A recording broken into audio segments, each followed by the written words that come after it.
Well, I just wanted to apologize for every single fucking version of Windows that sucked, which is basically all of them.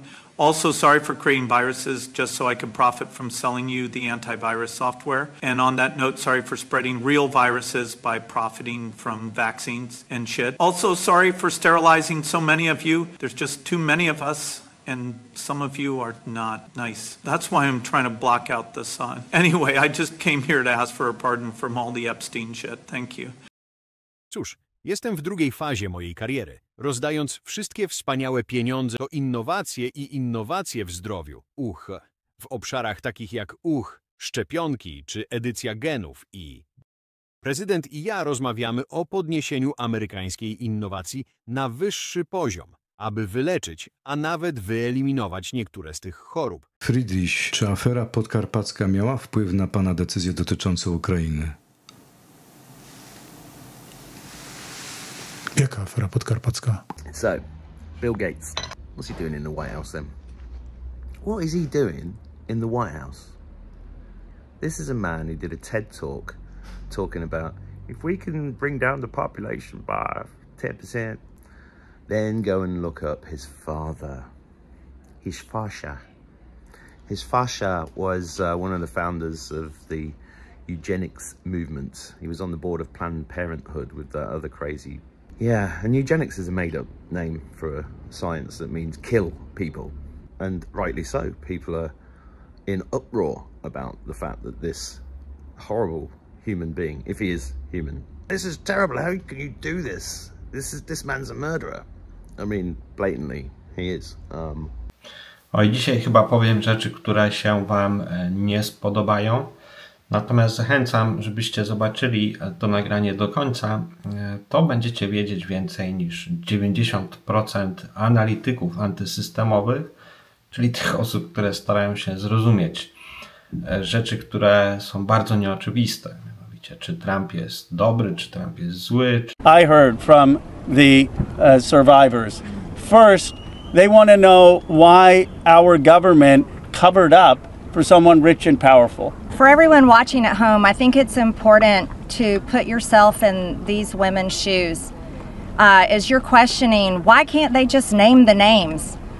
What you don't realize is they just told their stories of being raped and being abused, being victimized, being manipulated, being coerced, and basically held in a prison of captivity of sexual abuse. And in Jeffrey Epstein's home and the places they went with him, they saw the most powerful people in the world in his pictures, and they saw him with those people. Can you imagine how terrifying it would be to name names like that? These are some of the richest, most powerful people in the world that could sue these women into poverty and homelessness. Yeah, it's a scary thing to name names, but I will tell you, I'm not afraid to name names. And so if they want to give me a list, I will walk in that Capitol on the House floor and I'll say every damn name that abused these women. To materiał, który znajdziecie na końcu tego nagrania, dużo Wam podpowie w tej materii. W komentarzach pod poprzednim filmikiem z Billem Gatesem, który wspólnie z Melindą, z tą żoną Trumpa i z Trumpem siedzi przy jednym stole, też tam z samym Altmanem, z prezesem Google'a, jakimś takim Hindusem, z prezesem Apple'a, Cookiem i z całą tą wierchuszką krzemowej arystokracji. Pod moim filmikiem pojawiły się komentarze, że jest to fake, jest to nagranie sprzed 9 lat, z pierwszej kadencji Trumpa z 2016 roku i to jest bzdura, a ja jestem zdrajcą i pełnię rolę jakiegoś tam antysystemowego mąciciela w antysystemie. W tym antysystemie oczywiście, który uparcie wierzy w Q i w teorię białych kapeluszy. Mógłbym długo mówić na ten temat, natomiast materiał, który Wam przetłumaczyłem, wydaje mi się, że on lepiej pokaże, niż ja mógłbym to ująć w słowach. O co chodzi z Karolem Nawrockim, o co chodziło z Dudą, o co chodzi z Brownem, o co chodzi z Trumpem. zobaczycie wzorce, które się powtarzają co kilka, co kilkanaście lat. W jaki sposób właśnie nagle tak się robi, że spora część osób, która jest sceptyczna wobec systemu, zaczyna namaszczać sobie zbawiciela. Jakie sztuczki medialne typu aurole nad głową, gieczwałdy są stosowane, żeby ludzie zaczęli dostrzegać, postrzegać danego polityka, kukiełkę oczywiście systemową, jako osobę namaszczoną przez Pana Boga. Tak to niestety wygląda. Więc wydaje mi się, że tych mitów warto by się pozbyć, jeśli chcemy uchodzić za rozsądnych ludzi i mieć w ogóle o czym rozmawiać. A rozmawiać będziemy wkrótce. Będzie taka możliwość na Expo września w Warszawie. Będzie tam spora część publicystów, tak zwanych antysystemowych. Ja żadnemu z nich nie ufam. Polecam słuchanie tylko w zasadzie Magdy Wielomskiej, która dostarcza niedostępnej powszechnie wiedzy i argumentów, natomiast większość osób tylko powtarza rozmaite narracje po to, żeby dobrze się sprzedać i ostatecznie skierować uwagę na Dudusia czy na Nawrockiego, który, no jak widzieliście ostatnio, wrócił zadaniowany z Białego Domu i będzie oczywiście pierwszy na froncie tych, którzy wyślą Polskę na wojnę. Zapewniam wszystkich Państwa, o tym będą mówić jeszcze ministrowie, że w sposób jednoznaczny potwierdziłem swoje stanowisko. To stanowisko, które wyrażałem w czasie rozmów telefonicznych z panem prezydentem i z liderami całej Unii Europejskiej. Mówiąc jasno, ja mówię konsekwentnie to samo, że nie ufam Władimirowi Putinowi. Polska nie ma innych doświadczeń, jak tylko złe doświadczenia z Federacją Rosyjską i kolejne pakiety sankcji z jednej strony, a z drugiej strony wsparcie dla Ukrainy jest stanowiskiem nie tylko Polski, ale całej Europy. Niezależnie od różnic, które są w ramach Unii Europejskiej, niezależnie od różnic, które są w Polsce między mną a polskim rządem, gwarantuję, że w kwestiach bezpieczeństwa, także na tym spotkaniu zamkniętym, mówiłem jednoznacznie o tym, jak postrzegam Władimira Putina, jakim jest zagrożeniem dla wolnego świata. Истребление гражданского населения в Палестине, в секторе Газа сегодня не потрясает? А то, что врачам приходится делать детям операции, полостные операции, действовать скальпелем по детскому телу без наркоза, это не потрясает? А то, что генеральный секретарь Организации Объединенных Наций сказал, что Газа превратилась в огромное детское кладбище. Это не потрясает? Уважаемые коллеги, сейчас ситуация в глобальной экономике требует коллективных, да и в мире в целом, требует коллективных консенсусных решений, отражающих мнение подавляющего большинства международного сообщества, как развитых, так и развивающихся стран. В мире же происходят процессы кардинальной трансформации. Появляются и крепнут новые мощные центры глобального экономического развития.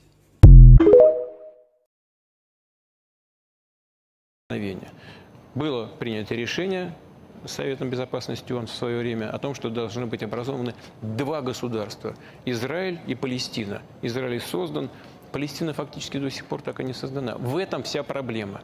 Больше того, со стороны Израиля продолжается и так называемая незаконная поселенческая деятельность. Я не знаю, какие цели окончательные Израиль преследует в секторе Газа, но это достойно только осуждения. И мы неоднократно это делали практически на всех уровнях, начиная и с общественного уровня, и нашей позиции в Совете Безопасности Организации Объединенных Наций. Które oczywiście jego tam sztabowcy, PR-owcy zamydlili oczy właśnie tym, co Polacy chcieli usłyszeć. Czasem się pozwala komuś krytykować Żydów, czasem komuś się pozwala na Niemców coś powiedzieć o reparacjach. czasem nawet na Ukraińców, żeby zdobyć zaufanie.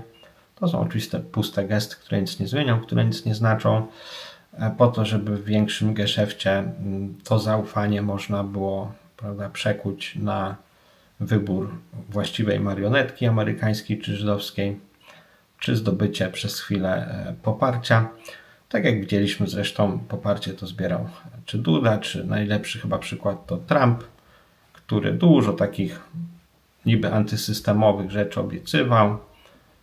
Tutaj afera Epsteina, nawiązując do Gatesa przy stole, ale oczywiście zawiódł większość nadziei tego całego grona zwolenników MAGA, którzy, no cóż, a niektórzy będą tkwili w wyparciu, będą karmili się właśnie tym narkotykiem nadziei, czyli tym hopium, o którym będzie film za chwilę.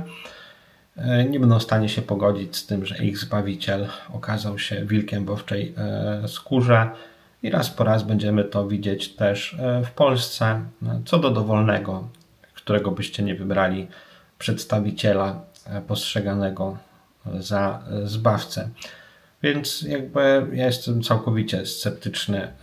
Ta scena dookoła polityczna, antysystemowa nie jest w stanie się połączyć, współpracować. Dyskusje o tym są pod kątem właśnie też zadowolenia oczekiwań społecznych. Natomiast w istocie strukturalnie się to po prostu nie stanie. No choćby dlatego, że 90% tych osób no, ma bardzo wątpliwe intencje co do tworzenia czegoś faktycznie nowego. Większość z nich jest zadaniowana, mimo że uchodzą za niezależnych. No to są takie typowe patenty żydowskie. Obstawienie przynajmniej dwóch stron, przede wszystkim największych głosów krytyki. Więc jak widzicie, zmapujecie sobie, gdzie są takie głosy antysystemowej krytyki, zwłaszcza takiej, która przebija się do głównego nurtu, jest niesiona na sztandarach. To jest właśnie druga strona miecza żydowskiego kłamstwa. Czy w Polsce, czy w Stanach absolutnie ten sam schemat. Tutaj właśnie ta konfuzja wynika obecnie z wystąpienia jednocześnie Roberta F. Kennedy'ego z dowodami na korupcję organów bezpieczeństwa medycznego w Stanach, regulacyjnych dowodów na powodowanie autyzmu przez szczepionki, szczypawki i jednocześnie Donald Trump siedzący z Billem Gatesem, czyli największym zwolennikiem depopulacji, człowiekiem wyrastającym z korzeni rodziny, promującej eugenikę, byłym członkiem Rady Nadzorczej Planned Parenthood, czyli organizacji satanistycznej, która poświęca w ofierze dla kultu setki milionów dzieci na całym świecie, prowadząc do niezwykle bagnistej energii na tej planecie.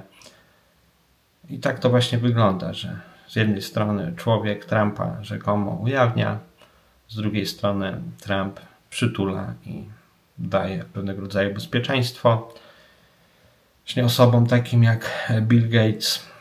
A czemu to robi? No, potrzebuje pieniędzy, potrzebuje poparcia Krzemowej Doliny, dlatego sprzedaje po prostu zaufanie, a taki RFK służy tutaj właśnie za pewnego rodzaju katalizator zaufania, by gdzieś po prostu jeszcze je trzymać. Ja bym uwierzył w rozprawianie się z Big Pharmą. Wiecie w jakim momencie? W takim momencie, w którym bym zobaczył spadające akcje Pfizera. Ale niestety takich spadków nie ma. Więc tak jak w Polsce będą komisje, Norymbergi, spotkania, ale rzecz jasna nikomu głos z głowy nie spadnie. Więc złudna nadzieja faktycznie jest szkodliwa. Z jakiegoś powodu służby przecież to robią. Dodam jeszcze wszystkie przekazy mistrzów oświeconych o wzniesieniu, o wchodzeniu do 5. wymiaru, o plejadianach, które z niezwykłą systematycznością i sprawnością rozpowszechniane są, zwłaszcza kiedyś w internecie. Dzięki temu właśnie służby, które to robią, powodują, że ludzie czekają na Zbawiciela. Tak proste i tak banalne, ale jak prawdziwe. No cóż, tyle na dzisiaj. Podajcie proszę dalej, no i zastanówcie się 2 razy.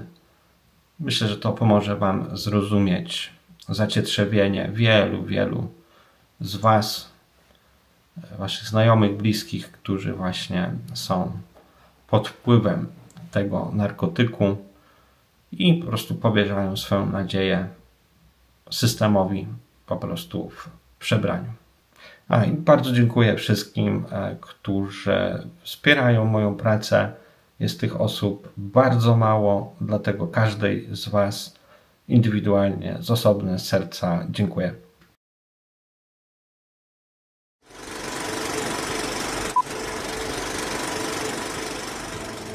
Deus ex machina, or God from the machine, refers to a plot device whereby the hero of a story is saved from some terrible fate by the sudden intervention of a god.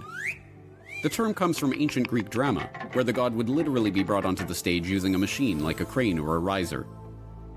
The convention of a god appearing on stage to save the main character was popularized by Euripides over 2,500 years ago, and it has continued to pop up throughout the centuries, even in Shakespeare, who has Hymen, the Greek god of marriage ceremonies, appear at the end of As You Like It to marry the play's heroes and make conclusion of these most strange events. The plot device is still used to this day.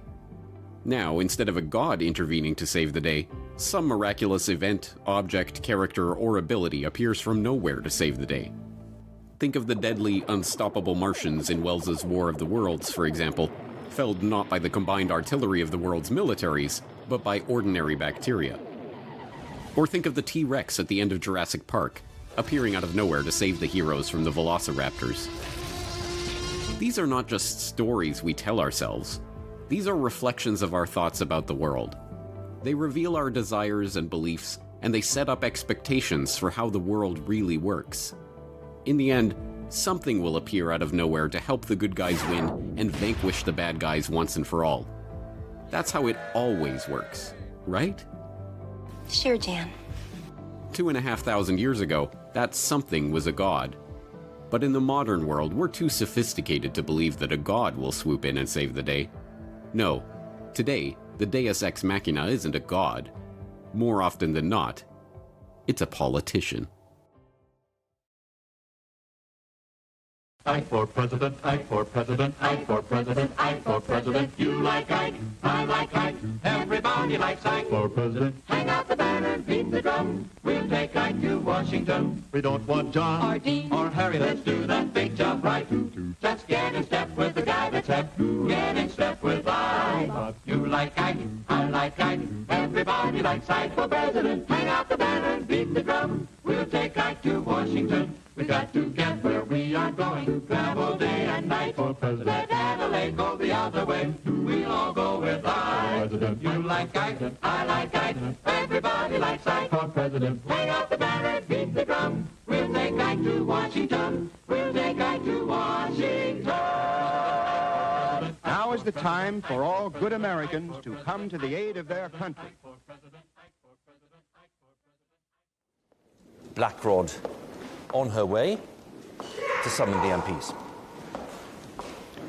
The monarch's representative, and in the tradition, will have to knock on the door of the House of Commons.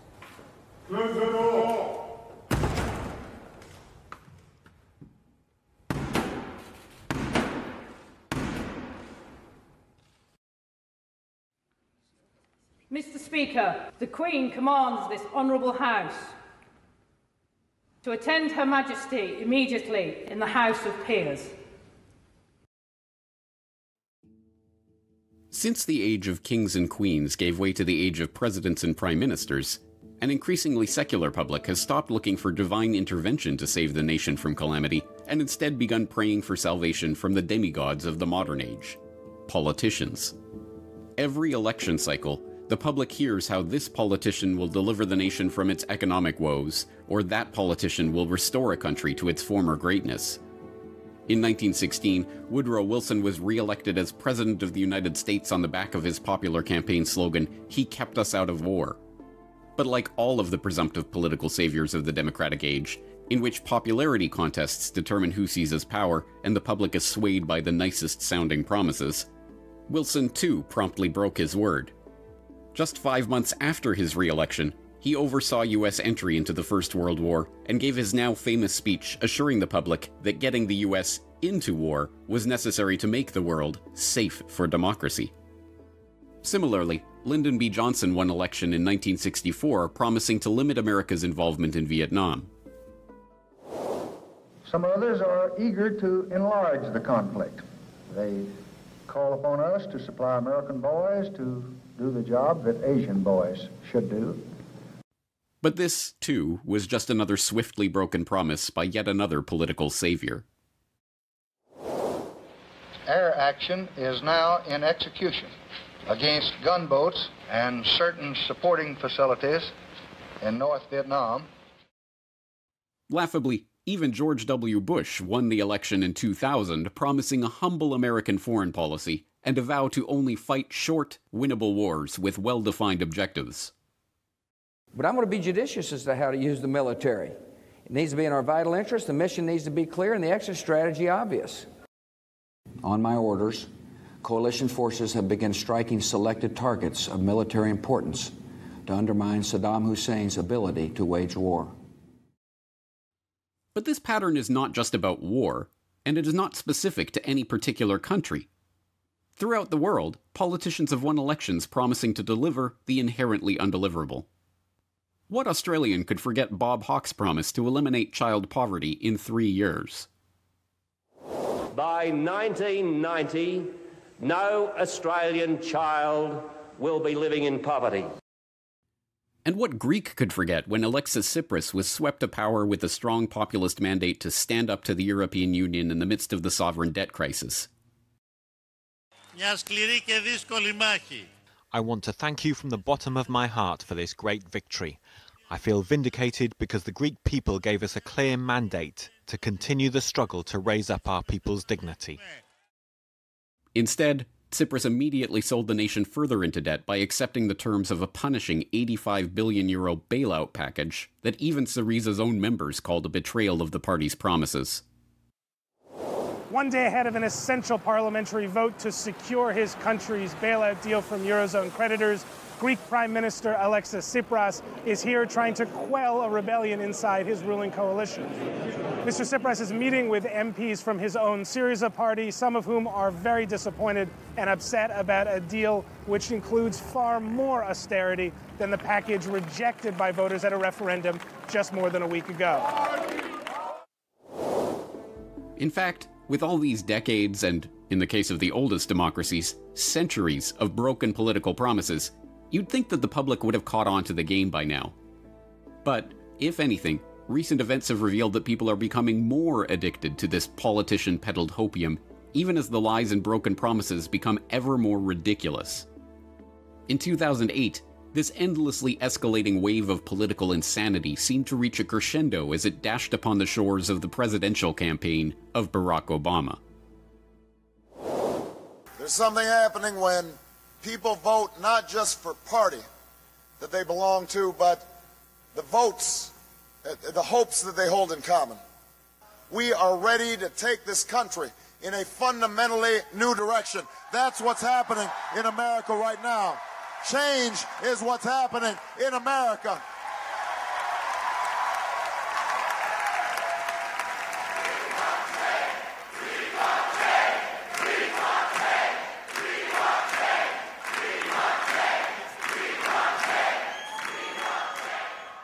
It may seem ridiculous in 2021 that the mere words, "yes we can" and "hope and change" could have sold not just the American voters, but the people of the world on Barack Hussein Obama, a junior U.S. senator whose greatest legislative accomplishment up to that point was sponsoring a bill to rename a post office in Illinois.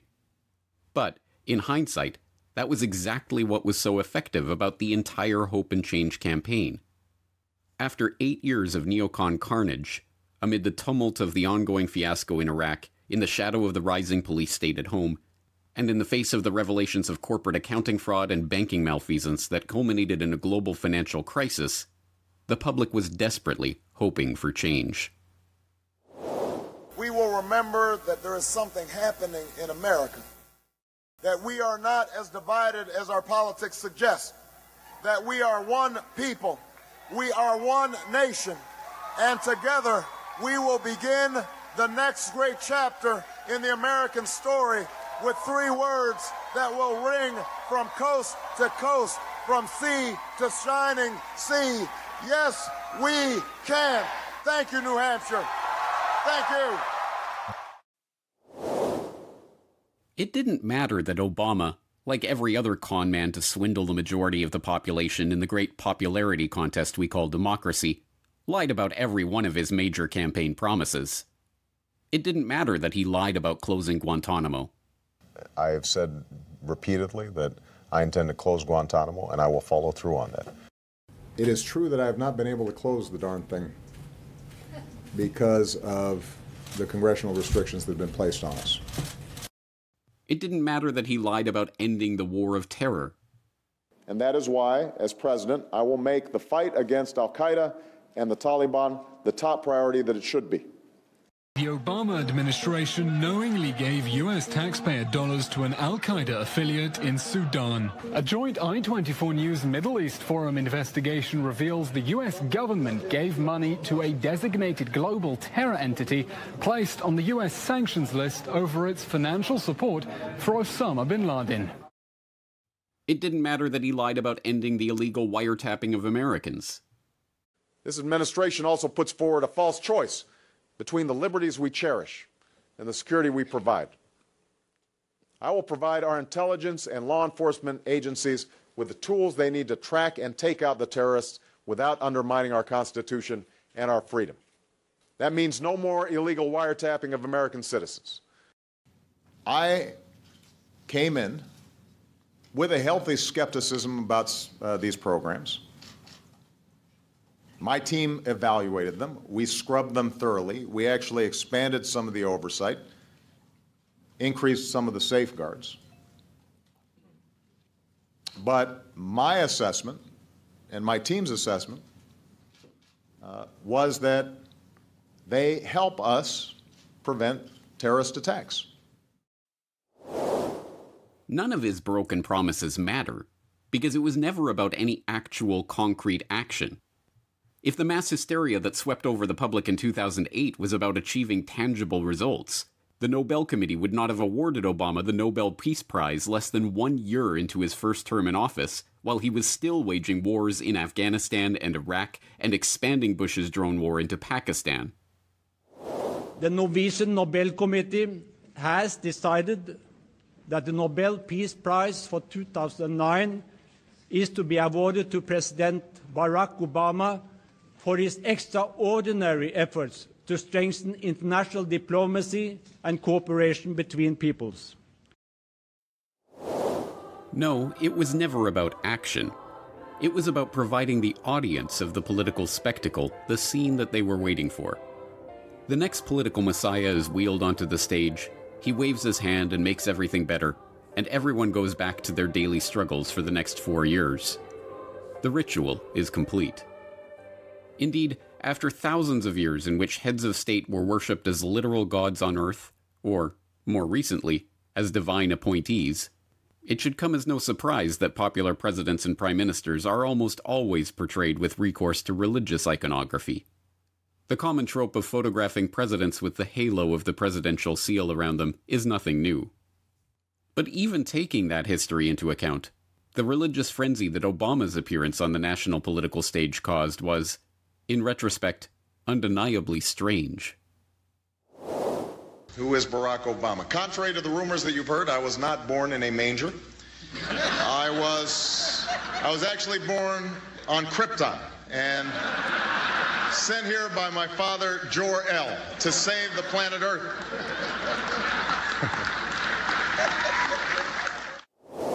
In the hysteria of the 2008 campaign, Obama wasn't received by the public as a political candidate with a series of policy prescriptions for improving the country. He was the god from the machine, the deus ex machina who could appear on stage and bless everyone with his absolution. Obama was not just Superman, but the god of all things, a heaven-sent shining new hope bathed in angelic light who was the literal second coming.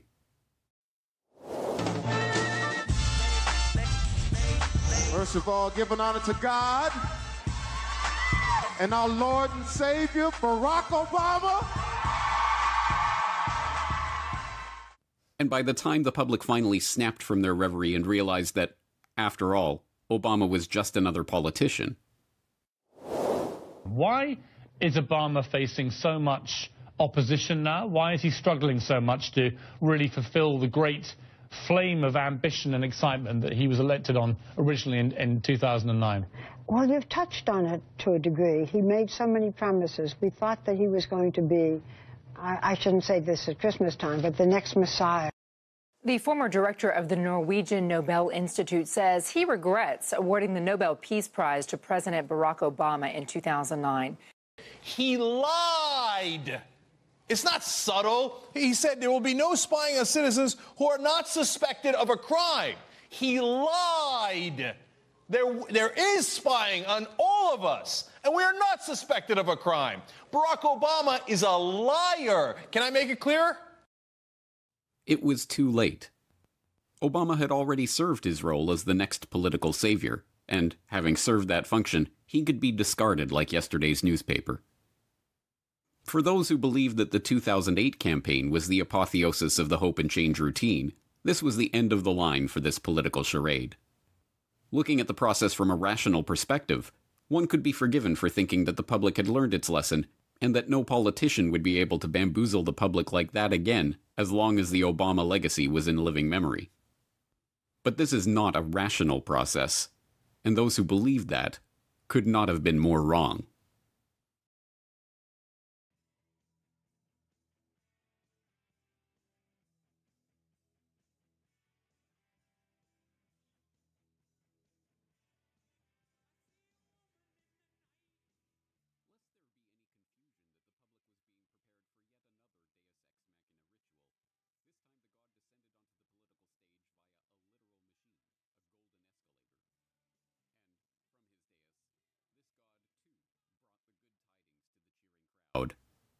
The country is saved once again.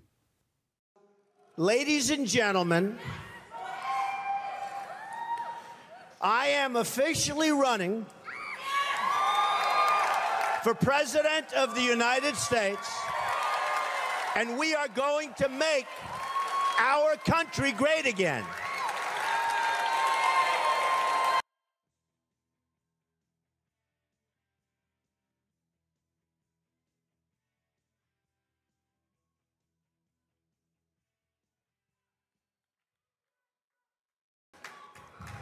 It can happen. The next day, it was revealed that the scene was a literal stage play. The adoring crowd were not grassroots supporters of Donald Trump who all spontaneously decided to wear the same Trump t-shirts and awkwardly pose with their homemade signs for the cameras, but, as an FEC investigation later confirmed, literal actors paid $50 each by the Extra Mile casting agency on behalf of their client, Gotham Government Relations and Communications. But it didn't matter. Like all the iterations of the President Messiah script that came before, Trump's Make America Great Again psychodrama was already having its intended effect on the population. In some ways, MAGA was a mere repeat of the Obama Hope and Change template. Here, too, candidate Trump promised the moon that President Trump steadfastly failed to deliver. He did not drain the swamp. And we are going to drain the swamp of corruption in Washington, D.C. We're here to celebrate the swearing in of America's new Secretary of State, Mike Pompeo. We are going to drain the swamp. President-elect Trump has named the former New York City Mayor Rudy Giuliani to lend his expertise on cybersecurity. It is time to drain the swamp. Gina is tough. She is strong, and when it comes to defending America, Gina will never, ever back down. I know her. He did not end the wars. And look at the mess we have. We've destabilized the Middle East, and it's a mess. A short time ago, I ordered the United States Armed Forces to launch precision strikes on targets associated with the chemical weapons capabilities of Syrian dictator Bashar al-Assad. Obviously, the war in Iraq was a big, fat mistake, all right? The consequences of a rapid exit are both predictable and unacceptable. He did not stand up to the medical-industrial complex. Just the other day, 2 years old, 2.5 years old, a child, a beautiful child, went to have the vaccine and came back and a week later got a tremendous fever, got very, very sick, now is autistic. I hope we're going to have a vaccine and we're going to fast track it like you've never seen before. Just like Obama, Bush, Clinton, and every other political savior of the modern era, Trump broke his promises at will, knowing, as a reality TV star who had long shown himself to be a consummate performer, that governing was not his real role in this stage play. He had come to entertain the audience and save the country, not deliver on promises.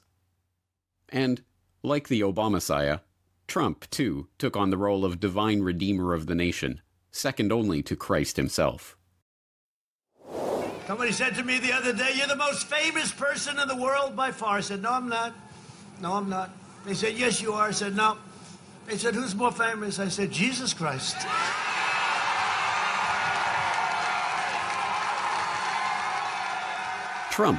Trump assured us, was loved by the Jewish people in Israel like the second coming of God.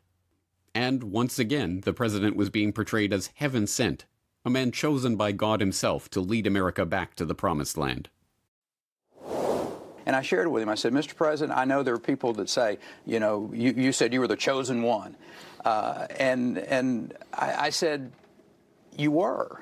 I said, if you're a believing Christian, you understand God's plan for the people who rule and judge over us on this planet in our government.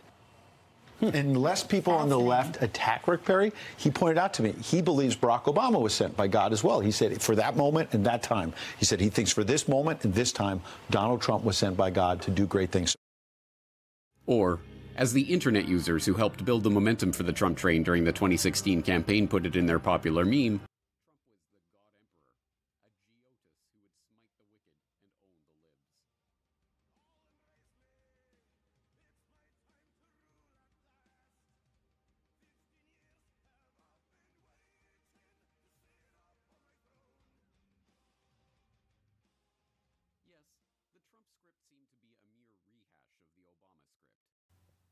but it was not. You see, this was not the same plot as Hope and Change. Make America Great Again had a more exciting storyline. In the MAGA stage play, the God from the machine was himself in trouble and needed saving from the powerful evil forces that were ganging up against him. And this time, the God himself would be saved by his own God from a machine. This script involved an incredible double deus ex machina. The God that would save God Emperor Trump, however, was not a political figure at all, but a shadowy, anonymous entity. And the machine that delivered him was not a golden escalator, but an online message board. QAnon movement appears to be gaining a lot of followers. That a shadowy, anonymous figure. QAnon, a fringe conspiracy theory. Maybe it's the coffee for the snow. QAnon conspiracy theory is spreading around the world. They like me very much. Q's plan to save the world. They're on the inside to the good guys. The QAnon phenomenon began on October 28, 2017, when Q, a user of the politically incorrect board of 4chan, the anonymous image board website, made a post claiming that a massive military operation was underway to arrest Hillary Clinton and bring down the cabal of evil politicians that was filling the swamp of Washington. Hillary Rodham Clinton extradition already in motion effective yesterday, with several countries in case of cross-border run. Passport approved to be flagged effective October 30th at 12:01 a.m. Expect massive riots organized in defiance and others fleeing the U.S. to occur. U.S. Marines will conduct the operation while National Guard activated. Proof check, locate a National Guard member, and ask if activated for duty October 30th across most major cities. Within days, the anonymous poster was assuring his 4chan followers of the imminent indictment of Clinton campaign insiders John Podesta and Huma Abedin.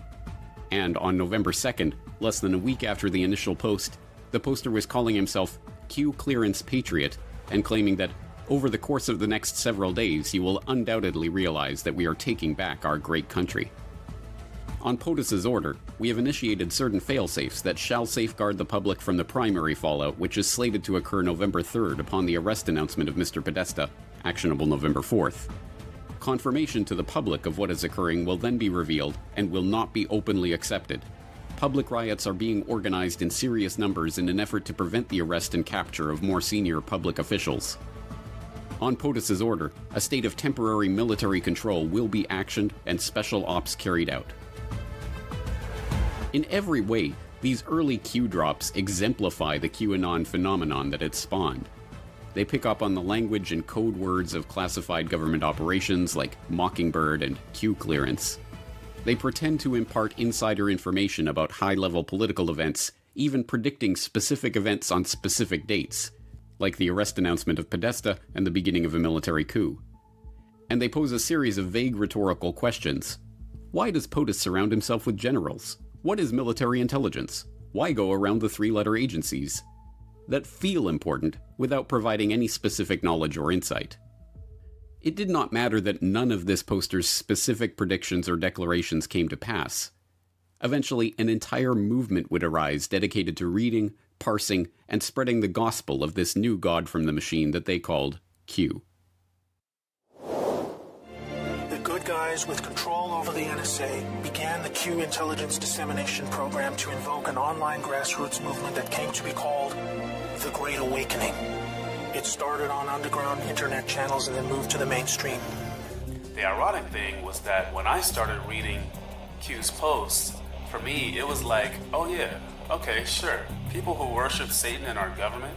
I have to speak up again for QAnon and the importance of what I'm convinced is a military intelligence operation that is, for the first time, assisting us. He is someone that is very much loves this country, and he's on the same page as us. The truth is, I was so relieved that there were very obviously a resistance happening to the massive corruption that had been growing in our country for so long.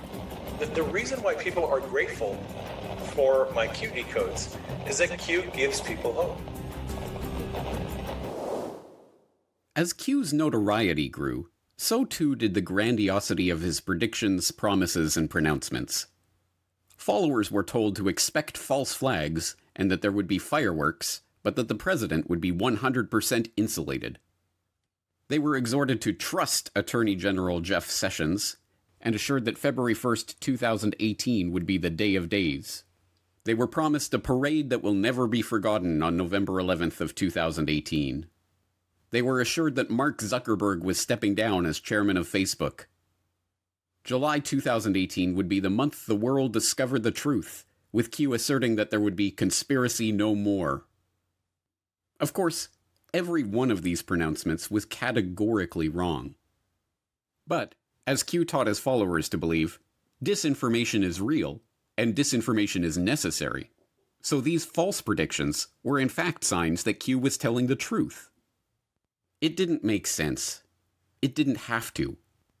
All it had to do was fill the viewers of the unfolding political spectacle with hopium. The belief that this new god from the machine was going to swoop in with his Q clearance compatriots and save the day at the last moment. Remarkably, that belief persisted even after the last moment. And Q is having them focus on something over there while something over there is actually going on. That's the necessary part of disinformation. Donald Trump will continue to be the president of the United States for the next 4 years. There's no doubt in my mind. When I'm asked on a scale of 1 to 10, What's the scale that you put that Trump will be the next president? I say 10, without a doubt. What happened was we watermarked every ballot with what's called the QFS blockchain encryption code. In other words, we know pretty well where every ballot is, where it went, and who has it. So this is not a stolen election. On the contrary, we reversed the entire game of war along the lines of Sun Tzu, the art of war. I just want to acknowledge, because I've gotten a lot of emails today from people who are feeling absolute desperation. They think that this thing is over and that President Trump is not going to be able to do anything to stop it. I want to remind you of Sun Tzu's art of war. Make your opponent think you're weak, look weak, be strong. We've got 72 hours to save the republic. It's not over until the fat lady sings. Wait until you see the election audit results.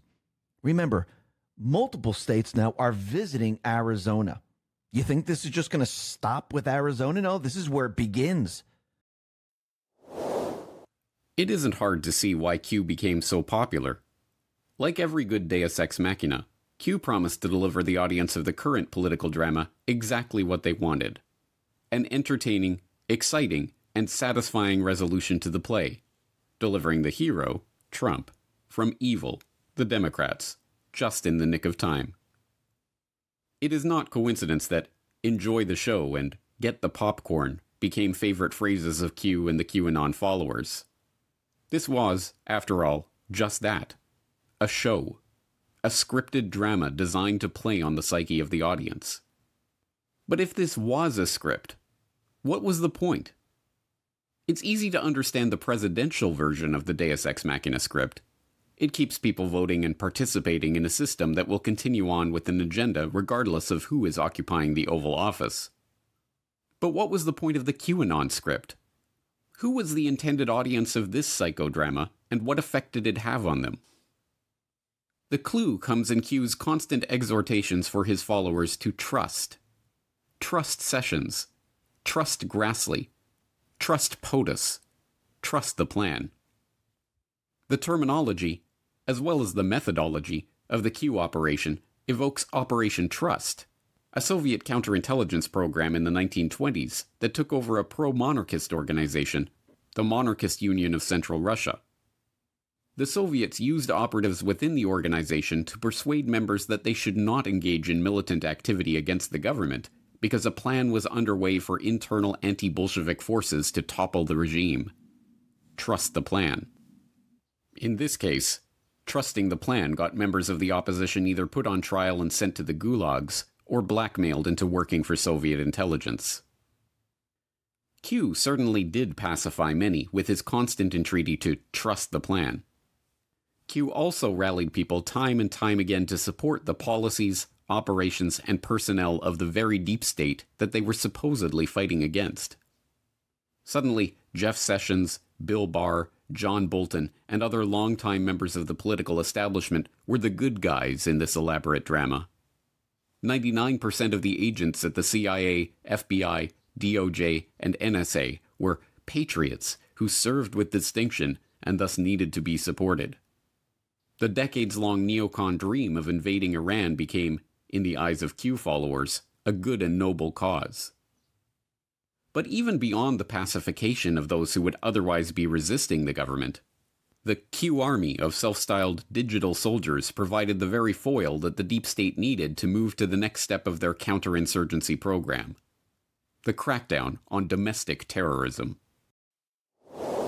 While QAnon has become tied to the president, it has also caught the attention of the FBI, along with a growing number of other fringe theories.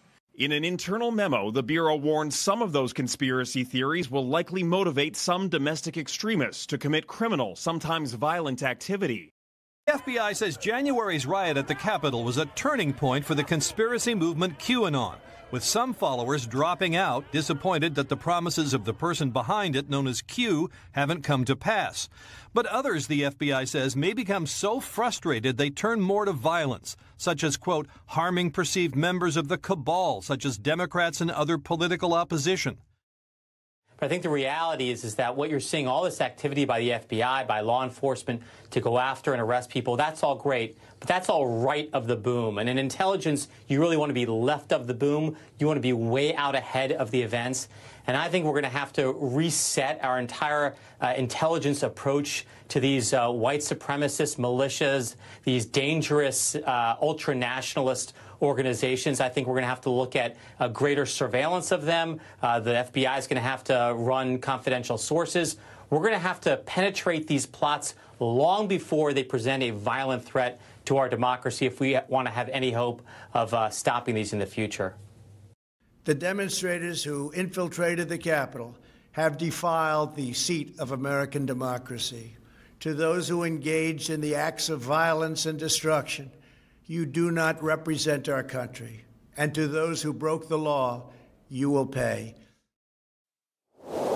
And now, after years of being told to get the popcorn and enjoy the show, the QAnon movement is slowly beginning to realize that they were had. Worse, the very intelligence agencies and military that they had so fervently hoped would swoop in and save the day are the very agencies that are now swooping in to round them up. But QAnon was by no means the first time that hopium had been injected into the veins of the conspiracy research community.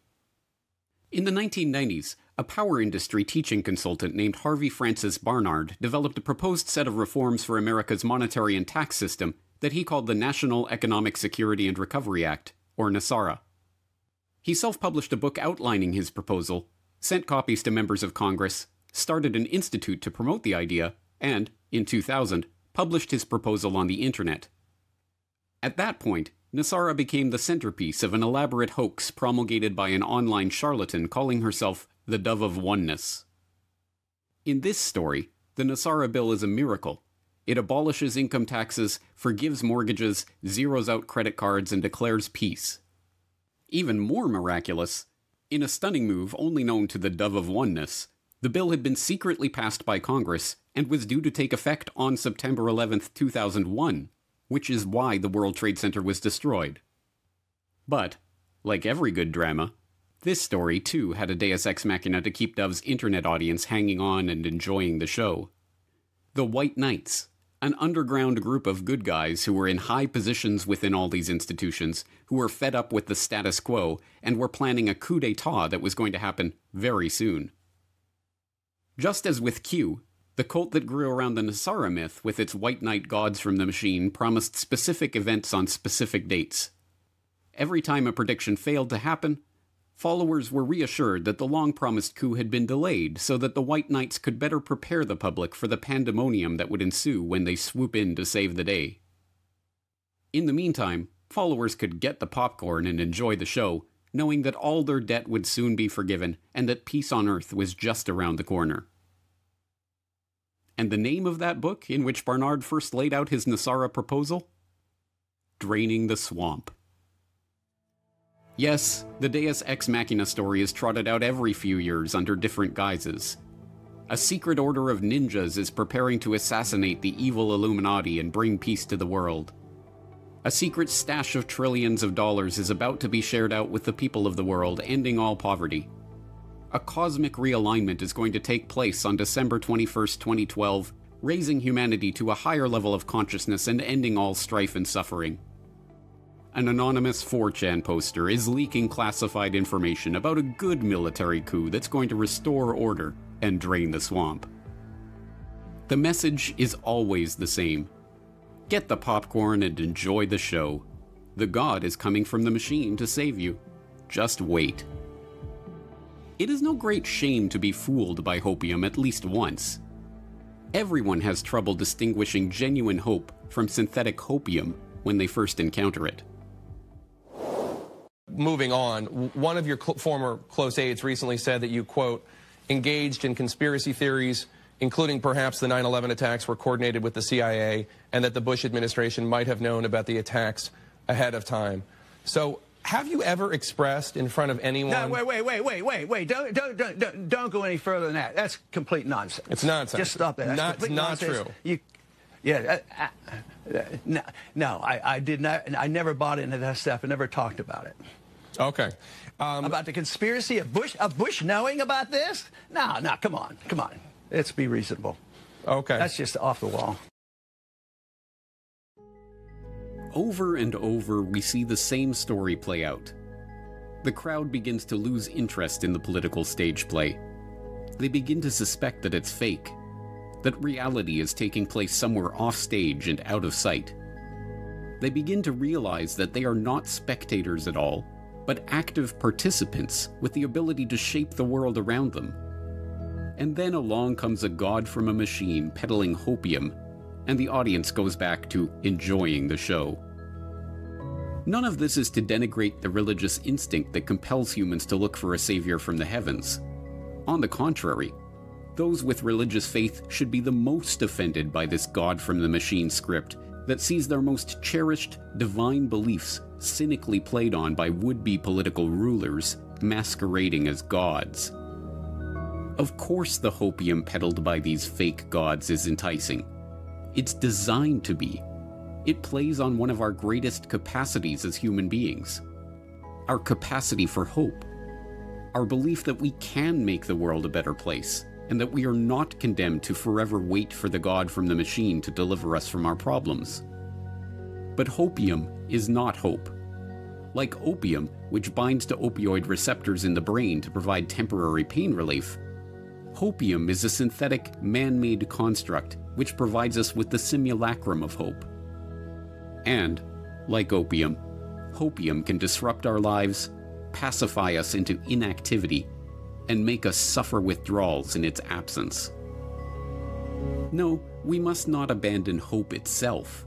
As part of the triumvirate of faith, hope, and charity, hope is a virtue to be cherished.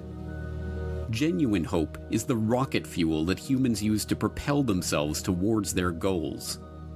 Without hope, there would be no motivation to do anything to improve our situation. But that is the difference. Hope compels us to go out there and try to improve our situation. Hopium, on the other hand, convinces us that someone else has taken care of the problem, that we can just sit back, get the popcorn, and enjoy the show.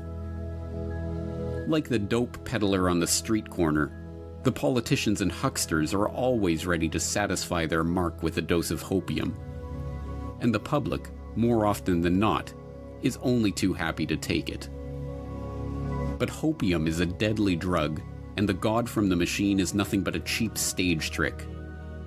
Nothing will change until we stop enjoying the show and realize that we are not spectators watching history unfold from the sidelines.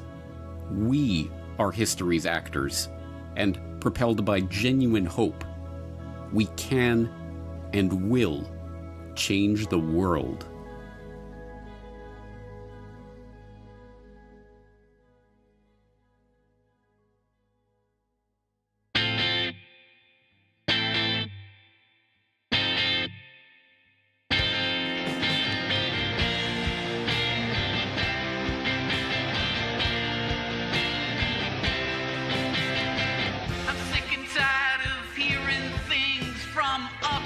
Short-sighted, narrow-minded hypocritics all